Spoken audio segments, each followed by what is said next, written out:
So here we are looking at the a failed IGBT on the bench. I did have a quick look at trying to get into one of these before, but never was very successful.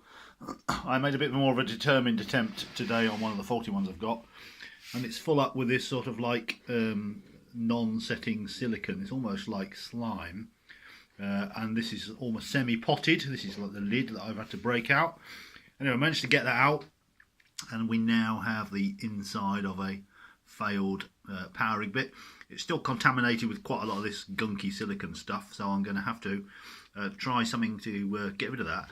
It doesn't smell like normal silicone sealant, so I'm not quite sure what it is. So I'm going to try. I have actually poured boiling water into this one to this is a dead one anyway, to enable me to remove as much as I have done. But I'm going to try some acetic acid and see if I can dissolve any more out of it. There are some specialist silicone remover solutions on the market, but I suspect they'll be very expensive, so I probably won't bother with that. Anyway, there are 6 driver chips. There's obviously, because this is like a full bridge IGBT, and so there's one of these for each power device, if you like. Yeah, it's interesting.